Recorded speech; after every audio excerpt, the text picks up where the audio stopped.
Hi hello வணக்கம் மக்களே, welcome back to my channel. இன்னைக்கு ரீசெண்டாக வந்த ஒரு சூப்பரான படத்தோட எக்ஸ்பிளேஷன் தான் பார்க்க போகிறோம். டைம் வேஸ்ட் பண்ணாமல் ஒரு 10 நிமிஷத்தில் ஷார்ட்டாக பார்த்துட்டு வந்துடலாம்.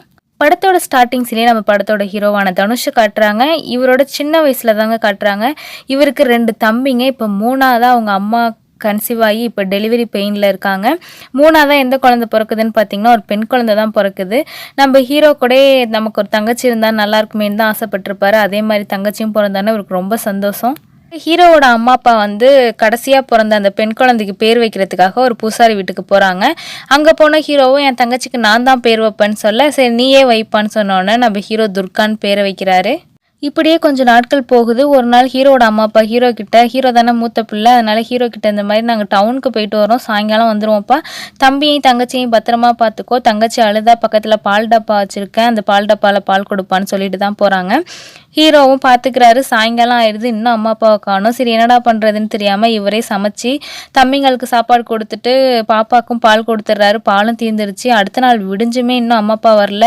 ஹீரோக்கு என்ன பண்ணுறதுனே தெரியாமல் ஒரு பூசாரிகிட்ட போய் பேர் வைக்கிறதுக்காக போனாங்க இல்லையா, அவர்கிட்ட போய் சொல்கிறாங்க இந்த மாதிரி அம்மா அப்பா சாயங்காலம் வரேன்னு சொன்னாங்க, இன்னும் வரவே இல்லைன்னு சொல்ல, அந்த பூசாரியை அது வரைக்கும் என் வீட்டில் இருங்கப்பா, நான் டவுனுக்கு ஆள் அனுப்பி உங்கள் அம்மா அப்பாவுக்கு என்ன ஆயிடுச்சுன்னு நான் பார்க்க சொல்கிறேன்னு சொல்லிட்டு நீங்களே காசுக்கு விற்க ஏற்பாடு பண்ணுறாரு. அது மட்டும் இல்லாமல் பொன் குழந்தைங்க தான் எனக்கு வேணும்னு டிமாண்ட் பண்ண, சரி ஹீரோட தங்கச்சி வித்துடலான்னு பிளான் பண்ணி பேசிகிட்டு இருக்கதை ஹீரோ ஒட்டு கேட்டுடுறாரு. அதுக்கப்புறம் எப்படி அங்கே இருப்பார், தப்பிச்சு போகலான்னு பார்த்தா பூசாரி வந்துடுறாரு.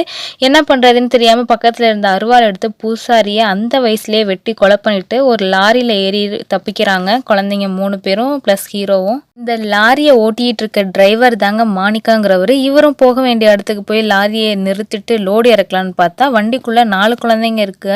பார்த்தா மாணிக்கமும் குழந்தைங்கள்ட்ட விசாரிக்கிறாரு, உங்கள் ஊருக்கே நான் அனுப்பி விடவா, பஸ் ஏற்றி விடவா அப்படின்னு சொல்லி கேட்க, இல்லை திரும்ப ஊருக்கு போகிறதா இல்லை, எங்களுக்கு எங்கே யாருமே இல்லை, எங்களுக்காக எனக்கு இங்கேயே ஒரு வேலை வாங்கி கொடுங்க, நானே என் தம்பி தங்கச்சியை பார்த்துக்கிறேன்னு சொல்ல மாணிக்கமும் ஒரு வேலை வாங்கி தராரு. இவங்களுக்கு தங்குறதுக்கு வீடு எதுவுமே இல்லை இல்லையா, பிளாட்ஃபார்மில் தான் தங்கியிருக்காங்க. இதனால் பெரிய பையன் தனுஷ் ஹீரோ நம்ம மாணிக்கத்துக்கிட்ட இந்த மாதிரி என் தம்பி தங்கச்சியெல்லாம் ரோட்டில் படுத்துருக்கிறது எனக்கு பிடிக்கல, எங்களுக்கு வாடகைக்கு ஒரு வீடு மட்டும் பார்த்து தாங்க, நான் எப்படியாவது சம்பாரித்து வாடகை கொடுத்துட்றேன்னு சொல்ல, சரிப்பா நான் ஏற்பாடு பண்ணுறேன்னு சொல்லிட்டு இவர் தாங்க எல்லா உதவியுமே பண்ணுறாரு மாணிக்கம். அந்த வயசுலேயே ஒரு இட்லிக்காரமாட்ட போய், நீ டெய்லி மீதி போடுற இட்லியெல்லாம் கீழே தானே பட்டி போடுறேன், நான் காசு தரேன், பாதி காசு தரேன், அதுக்கான சாப்பாடு மட்டும் எனக்கு டெய்லியும் தெரியா, பத்தாததுக்கு என் தங்கச்சிக்கு பாலும் தெரியா பாட்டின்னு கேட்டு அந்த பாட்டிக்கிட்டேருந்து மீந்த போன உணவெல்லாம் வாங்கி தம்பிங்களையும் சரி தங்கச்சியும் சரி வளர்க்குறாரு. இப்படியே போகுது. அப்படியே சில வருடங்கள் கழிச்சுன்னு காட்டுறாங்க. அங்கேயே இவங்களுக்கு ஒரு சொந்த வீடு கட்டியிருக்காங்க. ஹீரோட 2 தம்பிகளும் நல்லா வளர்ந்துட்டாங்க. ஒரு தம்பி படிக்கல, ஊர் சுற்றிக்கிட்டு இருக்காரு, தேவையில்லாத பிரச்சனைகள்லாம் இழுத்துக்கிட்டு குடிக்க அடிமையாயிட்டாரு. இன்னொரு தம்பி காலேஜ் படிச்சுக்கிட்டு இருக்காரு. 2வது தம்பி இருக்காரு பார்த்தீங்களா, படிக்காமல் ஊர் சுற்றிக்கிட்டு, அந்த தம்பியை ஒரு பொண்ணு அதே ஊரில் இருக்க பொண்ணு லவ் பண்ணிகிட்டு இருக்கா. ஸோ அவள் சண்டை போட்டுக்கிட்டு இருக்கா, நேற்று நைட்டு எதுக்கு கோமதி வீட்டுக்கு போனேன் அப்படின்னு சொல்லிட்டு, நான் சும்மா தான் போனேன்னு சொல்லிட்டு இவரும் பேசிக்கிட்டு இருக்க, இனிமேல் என்னை விட்டுட்டு வீட்டுக்காவது போனேன்னா அவ்வளோதான்னு சொல்லிட்டு இந்த பொண்ணு 2வது தம்பியெல்லாம் அடிச்சுட்டு போகிறா. சரி 2வது தம்பி எங்கே இப்போ என்ன பண்ணிகிட்டு இருக்காருன்னு பார்த்தா, நம்ம ஹீரோ ஒரு கடை நடத்திக்கிட்டு இருப்பார், ஃப்ரைட் ரைஸ் கடை. அது நல்ல வியாபாரம் ஓடுது, நல்ல மெயின் ஏரியாவிலையும் இருக்குது. ஸோ இந்த மாதிரி நல்ல வியாபாரம் போகிற கடையை யார் தான் வாங்க வராமல் இருப்பாங்க, எல்லாருக்குமே அந்த கடையை வாங்கணுங்கிற ஒரு ஆசை இருக்கும் இல்லையா பெரிய தலைங்களுக்குலாம். அந்த மாதிரி தான் ஒருத்தர் இந்த கடையை வாங்குறதுக்காக யாரை பார்க்க வராருன்னு பார்த்தீங்கன்னா மாணிக்கத்தை பார்க்க வராரு. இந்த கடையை வாங்கினோம்னா அண்ணன் தம்பி 3 பேரையுமே நீ பார்த்து பேசணும், ஆனால் ஒவ்வொருத்தனும் ஒவ்வொரு மாதிரி, அவங்கள்ட்டெல்லாம் பேசவே முடியாது, அவங்க கையை தான் பேசணும்னு சொல்ல, சரி என்ன இந்த டீலை பேசுகிறதுக்காக 2வது தம்பி தான் வராரு. இந்த மாதிரி இந்த கடை வேணும்னு சொல்ல, அப்போ கடை 2 கோடி காசு கொடுத்துட்டு வாங்கிக்கோங்கன்னு சொல்ல, என்னப்போ ஒரு தள்ளுவண்டி கடையை போய் 2 கோடிங்கிற, நான் சரின்னு துரையண்ணன்ட்ட பேசியே வாங்கிக்கிறேன்னு சொல்ல, துரையண்ணன் யாரான்னு பார்த்தா என்னோட பேரை கேட்டோடனே 2வது தம்பி டென்ஷன் ஆகுறாரு. நம்ம தானே பேசிகிட்டு இருக்கோம், எதுக்கு தேவையில்லாமல் துரையண்ணன்ட்டெல்லாம் போகிறேன்னு சொல்லிட்டு வந்த கஸ்டமரை போட்டு அடித்து துவம்சம் பண்ணிடுறாரு. இதில் 2வது தம்பி ஒரு பொண்ணு லவ் பண்ணிட்டு இருக்காங்க இல்லையா, அவங்க ஹீரோ நடத்திக்கிட்டு இருக்க ஃப்ரைட் ரைஸ் கடைக்கு போய் இந்த மாதிரி உங்கள் 2வது தம்பியை நான் லவ் பண்ணுறேன், அவன் என்னை விட்டுட்டு இன்னொரு பொண்ணு வீட்டுக்கு டெய்லியும் போயிட்டு இருக்கான், நீங்கள் கொஞ்சம் என்னன்னு கேட்டு கண்டிச்சு வைங்கன்னு சொல்ல, சரிம்மான்னு ஹீரோவும் சொல்கிறாரு. கடைசி தம்பி காலேஜ் முடிச்சுட்டு அண்ணனுக்கு உதவியாக ஃப்ரைட் ரைஸ் கடையில் தான் வேலை பார்த்துக்கிட்டு இருப்பார், ஹெல்ப் பண்ணிக்கிட்டு. ஊரெல்லாம் சுற்றி முடிச்சுட்டு 2வது தம்பி கடைக்கு வந்தால், என்னடா எங்கே போய் இப்போ பிரச்சனையை இழுத்துட்டு வந்த அப்படின்னு சொல்லி நம்ம ஹீரோவும் பேசிக்கிட்டு இருக்காரு. அது மட்டும் இல்லாமல் 2வது தம்பியை லவ் பண்ணுற பொண்ணு சொன்னிச்சு இல்லையா, அந்த பொண்ணு நல்ல பொண்ணு, ஒழுங்காக ஊர் வையாமல் அந்த பொண்ணை கல்யாணம் பண்ணிட்டு வாழ்கிற வழியை பாருன்னு அட்வைஸ் பண்ணுறாரு. வீட்டுக்கு போனால் தங்கச்சி ஆல்ரெடி ஃபோன் பண்ணி சொல்லியிருப்பாங்க, அண்ணன் எனக்கு வரும்போது ஒரு ஃப்ரைட் ரைஸும் சிக்கன் 65 எடுத்துகிட்டு வாங்கன்னு சொல்லிட்டு, சரின்னு தங்கச்சிக்காக பார்சல் கட்டி எடுத்துகிட்டு வந்தா, இன்னும் மட்டும் கடையிலே வேலை செஞ்சுக்கிட்டு இருந்த 2வது தம்பி அங்கே சாப்பிடாம தங்கச்சிக்கு எடுத்துகிட்டு வந்ததை வச்சு சாப்பிட்டுக்கிட்டு இருக்காரு. இருக்காரு. திட்டுறாரு, நீ மட்டும் கடையில் தானே இருந்த, அங்கேயே சாப்பிட்டு வர வேண்டியதானே, தங்கச்சிக்கு எடுத்து வந்ததை சாப்பிட்டுக்கிட்டு இருக்க அப்படின்னு சொல்ல, சரி என்ன அப்புறமா குடும்பமாக சேர்ந்து எல்லாரும் ஒன்றா சாப்பிட்றாங்க. அந்த நேரத்தில் மாணிக்கம் வராரு. இந்த மாதிரி இன்னைக்கு ஒரு 2வது தம்பி பாரில் கொஞ்சம் பிரச்சனை பண்ணிட்டான், அது விஷயமா போய் துரையனை நாளைக்கு போய் பார்த்துட்டு வந்துட்டா எந்த பிரச்சனையும் இருக்காதுன்னு சொல்ல, அடுத்த நாள் காலையிலே ஹீரோவும் சரி மாணிக்கமும் போய் துரையை மீட் பண்ணுறாங்க. தாங்க அந்த ஏரியாவுக்கு ஹெட்டு மாதிரி ஸ்மக்லிங்லாம் பண்ணிகிட்டு இருக்காரு, மாமல் வாங்குறதுன்னு சொல்லிட்டு எக்கச்சக்க இல்லீகல் பிஸ்னஸ்லாம் பண்ணிகிட்டு இருக்காரு. அவருக்கு ஆப்போசிட் கேங்கு தாங்க எஸ்ஜே சூர்யா, அவரும் அதே தொழில தான் பண்ணிகிட்டு இருக்காரு. 2 பேரும் அவங்க ஏரியாவை பிரித்து வச்சுட்டு அங்கே வேலை பார்த்துக்கிட்டு இருக்காங்க. அது மட்டும் இல்லாமல் துரைக்கும் எஸ்ஜே சூர்யாவுக்கும் 25 வருஷம் பகை இருக்குது. எஸ்ஜே சூர்யா வாய்ப்பு கிடச்சா துரையை போட்டுடலாங்கிற மாதிரி தான் இருக்காரு. சரி இவங்க ஃப்ளாஷ்பேக்கை விட்டுட்டு நம்ம ஹீரோவை பற்றி பார்க்கலாம். ஹீரோ அந்த மாதிரி நேற்று தம்பி பண்ண பிரச்சனைக்காக துரையை பார்த்து பேசி இன்ஃபார்ம் பண்ணுறதுக்காக வந்திருப்பாங்க. துரையோ எத்தனை தடவை தான் அவன் தம்பியை மன்னிச்சு விடுறது, ஒழுங்காக அவனை கண்டிச்சு வை, அவன் தேவையில்லாமல் எல்லா இடத்துலையும் கை வச்சுக்கிட்டு இருக்கான். இதுக்கு முன்னாடி நீ ரொம்ப வருஷத்துக்கு முன்னாடி ஒரு பெரிய பிரச்சனையை பண்ணிட்டு வந்து நின்ன, அப்பயும் நான் தான் காப்பாற்றினேன், எத்தனை தடவை தான் உங்களுக்கு சொல்கிறதுன்னு தெரிலன்னு திட்டி அனுப்பி விடுறாரு. நான் இனிமேல் என் தம்பியை பத்திரம் பார்த்துக்கிறேன்னா எந்த பிரச்சனையும் வராதுன்னு வாக்கு கொடுத்துட்டு தான் ஹீரோ அங்கேருந்து கிளம்புறாரு.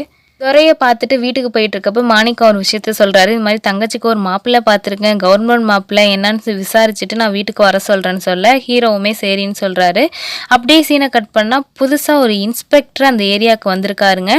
அவர் இந்த ஏரியாவை பார்த்துக்கிட்டு இருக்காரு. ரொம்ப வருஷத்துக்கு முன்னாடி சிவலிங்கம்னு ஒரு போலீஸ் ஆஃபீஸர் இந்த ஊருக்கு வந்தார் இல்லையா, அவர் ஞாபகம் இருக்கான்னு மற்ற போலீஸ் ஆஃபீஸர்கிட்ட கேட்க, ஞாபகம் இருக்குது சார், ரொம்ப நேர்மையானவர், அவரை கூட எரிச்சே கொண்டாங்களே இந்த ஏரியாக்காரவங்கன்னு சொல்ல, அவர் எங்கள் அப்பா தான், முதல்ல இந்த ஏரியாவை நான் சுத்தம் பண்ணணும், எங்கள் அப்பாவை கொன்னவன்களை பழி வாங்கணுங்கிற மாதிரி வெறியோட பிரகாஷ்ராஜ் இருக்காரு. பிரகாஷ்ராஜோட ஐடியா என்னன்னு பார்த்தீங்கன்னா, துரையும் சரி எஸ்ஜே சூர்யாவையும் சரி மொத்தமாக அழிக்கணும்னு நினைக்கிறாரு. 2 கேங்குக்குள்ளேயும் பிரச்சனையே இல்லாமல் சமாதானமாக போயிட்டுருக்கு. நம்ம ஏதாவது பூந்து பிரச்சனையை கிளப்பி விடணும், அப்போ தான் 2 கேங்கும் மாற்றி மாற்றி அடிச்சுட்டு எல்லாம் செத்துருவாங்கன்னு பிரகாஷ்ராஜ் ஒரு ஸ்கெட்சை போடுறாரு. ஹீரோ இருக்கார் இல்லையா, அவரோட 2 தம்பிங்களுமே படிக்க வச்சு பெரிய ஆளாக பார்க்கணுன்னு தான் ஆசைப்பட்டிருப்பாரு. ஒரு தம்பி நல்லா படிப்பான், இன்னொரு தம்பி என்னன்னு தெரிலங்க, ஸ்கூல் போகாமல் கட்டடிச்சுட்டு அப்படியே தருதலையாக போயிட்டாரு. தங்கச்சியும் நல்லா படிக்க வச்சு பார்க்கணுன்னு ஆசை அவருக்கு தம்பிங்களை விட தங்கச்சினா தான் உயிர். எப்போதுமே மூஞ்சு சோகமாகவே தான் வச்சுருப்பாரு. அவர் தங்கச்சிக்கிட்ட பேசும்போது மட்டும்தான் சிரிப்பார். தங்கச்சியும் படிக்கலன்னு பார்த்தா ஒரு 3 பசங்க தங்கச்சி ஸ்கூல் போகும்போது கிண்டல் பண்ணனால இனிமேல் நான் ஸ்கூலுக்கே போக மாட்டேன்னு அழுதுட்டு தங்கச்சி வந்திருப்பா. தங்கச்சியை படித்து பெரிய ஆளாக பார்க்கணுன்னு நினச்சோமே, இந்த பசங்களால் கெட்டு போச்சேன்னு சொல்லிட்டு அப்போ கூட பாருங்கள் அந்த 3 பசங்களை விடாமல் உரு தெரியாமல் சிதைச்சிட்டு வந்திருப்பார் ஹீரோ.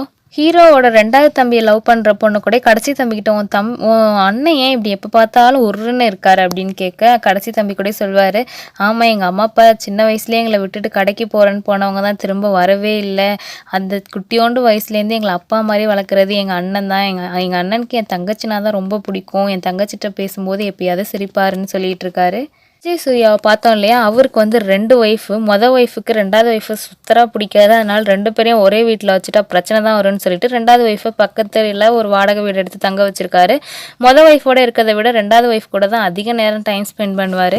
இப்போ பிரகாஷ்ராஜ் என்ன ஸ்கெட்ச் போடுறாருன்னா, 2வது ஒய்ஃப் வீட்டுக்கு போயிட்டு காரில் வந்துகிட்டு இருக்கப்போ எஸ்ஜே சூர்யாவை ஆளுங்களை வச்சு அட்டாக் பண்ணால், துரையோட ஆளுங்க தான் நம்மளை அட்டாக் பண்ணிட்டாங்கன்னு சொல்லிட்டு திரும்ப பழிக்கு பழி வாங்க ஏதாவது அவன் பிளான் பண்ணுவான்னு சொல்லிட்டு இதே மாதிரியே எக்ஸிக்யூட்டும் பண்ணுறாரு. ஸோ நம்மளை அட்டாக் பண்ண துரையோட ஆளுங்க தான் எஸ்ஜே சூர்யா தப்பாக நினச்சிக்கிட்டு என்ன பண்ணுறாரு, துரையோட பையனை போடுறதுக்காக 4-5 ஆளுங்களை அனுப்பி விடுறாரு பாருக்கு. அதே பாரில் தான் ஹீரோட 2வது தம்பியும் உட்காந்து தண்ணி அடிச்சுக்கிட்டு இருப்பார். அந்த நேரத்தில் அவர் லவ் பண்ணுற பொண்ணு எதுக்கு எங்கள் அப்பாவை அடிச்சேன்னு கேட்குறதுக்கு, உங்கள் அப்பா தான் உன் தங்கச்சிக்கு மட்டும் நல்ல கவர்மெண்ட் மாப்பிள்ளையை கல்யாணம் பண்ணி வைக்கிறீங்க, நான் மட்டும் என் பொண்ணை உனக்கு கல்யாணம் பண்ணி வைக்கணுமான்னு என்னை கிண்டல் பண்ணார், அதனால் அடித்தேன்னு சொல்ல, அதுக்கு அந்த பொண்ணும் 2வது தம்பியை அடித்து திட்டிட்டு அழுதுட்டு போகிறா. இந்த சுகத்தில் இன்னும் தண்ணி அடிச்சுக்கிட்டு இருந்தவர் இதெல்லாம் வேடிக்கை பார்த்துட்டு சிரிக்கவும் ஹீரோட 2வது தம்பிக்கு பயங்கர கோவம் வந்துடுது. எதுக்குடா என்னை பார்த்து சிரிக்கிறீங்கன்னு சொல்லிட்டு அவங்கள்ட்ட பிரச்சனை பண்ண எல்லாரும் அடிக்க வராங்க. உடனே இவரும் சும்மா இல்லாமல் கண்ட மேனிக்கு எல்லாரையும் போட்டு அடித்து அங்கே கிட்டத்தட்ட 30 பேருக்கு மேலே கொலை பண்ணி போட்டுடுறாரு. இது எல்லாத்தையுமே நம்ம பிரகாஷ்ராஜ் சாரும் தூரத்தில் இருந்து வெயிட் தான் பண்ணி பார்த்துக்கிட்டு இருக்காரு என்ன நடக்குதுன்னு சொல்லிட்டு. சண்டையெல்லாம் முடிஞ்சதுக்கப்புறம் பார்க்குள்ளே போய் பார்க்குறாங்க, ஒருத்தர் கூட உயிரோட இல்லை, எல்லாருமே செத்து போய் கிடக்குறாங்க. அந்த கூட்டத்தில் ஒருத்தராக துரையோட பையனும் இறந்து கிடக்குறாரு. துரையோட பையன் இறந்து போயிருக்க மாட்டாருங்க, அவர் உயிருக்கு போராடிட்டு தான் இருப்பார். இதை பார்த்து பிரகாஷ்ராஜா இவனை உயிரோட விட்டால் நம்ம நினச்சதெல்லாம் எப்படி நடக்கும், அவனை எப்படியாவது கொல்லுங்கன்னு சொல்லிட்டு காலாலே மிதித்து அவரை கொண்டிருப்பாங்க. ஸோ இப்போ துரையோட பையன் இறந்துட்டார் இல்லையா, இதுக்கு இடையில ஹீரோவை பாருங்கள் வீட்டுக்கு இன்னும் 2வது தம்பியை காணணுன்னே எல்லாரும் பதறாங்க. தங்கச்சி கூட 4-5 தடவை ஃபோன் அடித்து பார்த்துட்டு அண்ணன் எடுக்கவே மாட்டுது. வருதுன்னு சொல்ல சரின்னு ஹீரோவும் சரி கடைசி தம்பியும் 2வது தம்பியை தேடி போயிட்டு இருக்காங்க. அப்போதாங்க ஒரு இடத்துல கத்தி குத்து வாங்கி ரோட்டோரமாக உளுந்து கிடக்கிறத பார்த்து வீட்டுக்கு தூக்கிட்டு வராங்க. ஹீரோ கூட திட்டுறாரு, ஏன்டா எங்கேயாவது போய் ஏதாவது ஒரு பிரச்சனையை இழுத்துக்கிட்டு வந்துக்கிட்டே இருக்கேன்னு சொல்ல கத்தி குத்து ரொம்ப ஆழமாலாம் இல்லை, லைட்டாக தான் பட்டிருக்கும், அதனால் வீட்டிலே ட்ரீட்மெண்ட் கொடுக்குறாங்க. நல்லா குடிச்சிருக்கனால 2வது தம்பி போதையில் உளர்றாரு. இந்த மாதிரி டாஸ்மாகில் என் கூட சண்டை போட வந்த 30 பேரை நான் சீவி தள்ளிட்டேன்னு சொல்ல அப்போ தான் தெரியுது பெரிய பிரச்சனை இழுத்துருக்கான்னு சொல்லிட்டு. அந்த நேரத்தில் மாணிக்கத்துக்கிட்டேருந்து ஹீரோக்கும் ஃபோன் கால் வருது. இந்த மாதிரி பாரில் துரையோட பையனை போட்டாங்களாம், அதனால் யாரும் வீட்டை விட்டு வெளில வராதீங்க அப்படின்னு சொல்ல ஹீரோக்கு புரிஞ்சிருது பாரில் பிரச்சனை பண்ணது நம்ம 2வது தம்பி தான். அங்கே துரையோட பையன் இறந்துருக்கானா, அப்போ இவன் தான் கொண்டிருப்பான்னு சொல்லிட்டு இவர் அப்படியே பயத்தில் உறைஞ்சி போய் நிற்கிறாரு. கரெக்டாக அந்த நேரத்தில் துரைக்கிட்டேருந்து ஃபோன் வருது. ஸோ அந்த டாஸ்மாக் கடைக்காரர் தான் பார்த்தாரு இல்லையா, ஹீரோட 2வது தம்பி தான் அங்கே பிரச்சனை பண்ணதை அவர் சொல்லியிருப்பார் போல துரைக்கிட்ட. ஃபோன் பண்ணி ஒழுங்கு மரியாதை உன்னோட 2வது தம்பியை பத்திரமா கொண்டு வந்து என் வீட்டில் விட்டுட்டு போயிரு, இல்லைன்னா உன் வீட்டுக்குள்ளே ஆள் அனுப்பி எல்லாரையும் கொண்டுருவேன், உனக்கு இந்த நைட்டு ஃபுல்லாக டைம் தரேன்னு சொல்ல ஹீரோக்கு என்ன பண்ணுறதுனே தெரில. எப்படி அவர் ஒரு தம்பியை விட்டு கொடுப்பாரு, அவர் தம்பிங்களுக்கும் தங்கச்சிக்காரங்களுக்கு தானே உயிரே வாழ்கிறாரு. 2 தம்பியையும் கூட்டிட்டு நைட்டோட நைட்டாக துரையோட வீட்டுக்குள்ளே இறங்கி துரை கொண்டு வீட்டில் இருக்க எல்லாரையும் முடிச்சு விட்டுறாரு கதையை. எதுவுமே நடக்காத மாதிரி வீட்டுக்கு வந்து அடுத்த நாள் போய் ஃப்ரைட் ரைஸ் கடையை திறக்கிறாரு. ஸோ துரைக்கும் எஸ்ஜே சூர்யா கேங்குக்கும் 25 வருஷமாக பகை இருந்தனால ஊர் மக்கள் போலீஸ் ஆஃபீஸர்னு எல்லாருமே எஸ்ஜே சூர்யாவோட கேங்கு தான் துரையோட கேங்கை முடிச்சிட்டாங்க போலன்னு தப்பாக நினச்சிக்கிறாங்க. எஸ்ஜே சூர்யாவுக்கு ஒன்றுமே புரியல, நம்ம துரையோட பையனை முடிக்கிறதுக்காக நம்ம ஆளுங்களை அனுப்பணும், அவனுங்களும் திரும்ப வரல, செத்து கிடக்குறாங்க, அப்புறம் யார் நம்ம ஆளுங்களையும் கொண்டுட்டு துரையோட ஆளுங்களையும் கொண்டுட்டு துரையும் மொத்தமாக முடிச்சிருப்பது யாராக இருக்கும்னு சொல்லிட்டு எஸ்ஜே சூர்யாவோ ஆளுங்களை விட்டு விசாரிக்க சொல்கிறாரு. இதுக்கிடையில் தங்கச்சியை பொண்ணு பார்க்க வந்தாங்க இல்லையா, அவங்க வரதட்சணை ரொம்ப எதிர்பார்க்கவும் ஹீரோ அந்த பணம் இது தரேன் அது தரேன்னு சொல்லிட்டு கடைசியில் கடை வரைக்குமே தரேன்னு முடிவு பண்ணிடுறாரு. கடையில் வர வருமானத்தை வச்சு தான் இல்லையா அவங்க பொழைச்சிக்கிட்டு இருக்காங்க. ஸோ அதையே தங்கச்சி கொடுக்குறேங்கிறனால 2வது தம்பி கோவப்படுறான், எதுக்கு அந்த கடையை கொடுக்குறீங்கன்னு சொல்லிட்டு. தங்கச்சி கூட வேணாண்ணே, அந்த கடையை எதுக்கு எனக்கு கொடுத்துக்கிட்டு நீங்கள் வச்சுக்கோங்கன்னு சொல்ல, ஏன் இந்த ஊருக்கு நான் முதல்ல வந்தப்போ அந்த கடை இருந்துச்சு, அந்த கடை நம்பி தான் நான் பொழைச்சேனா, எல்லாம் வளர்ந்துட்டீங்கன்னு பேச ஆரம்பிக்கிறீங்கல்ல அப்படின்னு சொல்ல சரி எல்லாரும் அமைதியாக போயிடுறாங்க. ஸோ கடை எல்லாமே கொடுத்தமே இன்னும் ஒரு 5 லட்சம் குறையுது. ஹீரோ என்னடா பண்ணுறதுன்னு யோசிச்சுட்டு இருக்காரு, எங்கேயாவது கடன் வாங்கலாமான்னு. அப்போ 2வது தம்பி பாருங்க செவனேன்னு இல்லாமல், அதான் நம்ம துரையை கொண்டுட்டோம்லண்ணே, துரையோட பிஸ்னஸை நம்ம டேக் ஓவர் பண்ணிக்குவோன்னு சொல்ல செவனேன்னு இருடா, இருக்க பிரச்சனையில் ஒன்னால தானே எல்லா பிரச்சனையும் வருதுன்னு சொல்லிட்டு 2வது தம்பியை போட்டு திட்டுன்னு திட்டுறாரு. இதுக்கிடையில் எஸ்ஜே சூர்யா கண்டுபிடிச்சிடுறாரு துரையோட கேங்கை ஃபுல்லாக கொன்னது வந்து வேறு யாரும் இல்லை ஹீரோ தான் சொல்லிட்டு. ஹீரோ வர வச்சு இந்த மாதிரி துரையை கொன்னது நீ தானே எனக்கு தெரியும், என் கூட சேர்ந்துக்கோன்னு சொல்ல ஹீரோ எதுவுமே தெரியாத மாதிரி நடிக்கிறாரு, நான் துரையை கொல்லவே இல்லை அப்படின்னு சொல்லிட்டு. ஆனால் எஸ்ஜே சூர்யா நம்புற மாதிரியே இல்லை. அதுக்கு ஹீரோ என்ன சொல்கிறாருன்னு பார்த்தீங்கன்னா, ஒருவேளை துரையை கொன்னது நானாக இருந்தால் உங்களை கொல்றதுக்கு எவ்வளோ நேரம் ஆகும் அப்படின்னு சொல்லிட்டு போக இவர் மிரண்டு போயிடுறாரு. இதெல்லாம் பார்த்த எஸ்ஜே சூர்யா, இவன் ஒன்று இருந்தால் நம்ம கூட இருக்கணும், இல்லைனா இவன் இருக்கவே கூடாது, இவனை பார்த்து முடிச்சு விட்டுருங்கன்னு சொல்லிடுறாரு. இதெல்லாம் ஒரு பக்கம் இருக்கு. நம்ம 2வது தம்பி ஒரு பொண்ணு லவ் பண்ணிட்டு இருந்தார் இல்லையா, அந்த பொண்ணு வந்து நான் கன்சீவாக இருக்கேன், நமக்கு நாலுலேருந்து குழந்தை வந்துடும், நீ இப்படியே சுற்றிட்டு இருக்காது, ஏதாவது ஒரு வேலைக்கு போன்னு சொல்ல 2வது தம்பியும் எங்கெங்கேயோ போய் வேலை கேட்குறாரு, யாரும் சேர்த்துக்கிற மாதிரி இல்லை. ஹீரோவுமே தங்கச்சி கல்யாணத்துக்கு ஒரு 5 லட்சம் குறைஞ்சிச்சு இல்லையா, அதை வட்டிக்கு பணம் வாங்கிட்டு வந்துகிட்டு இருக்கும்போது எஸ்ஜே சூர்யாவோட ஆளுங்க நம்ம ஹீரோவை போட ட்ரை பண்ணுறாங்க.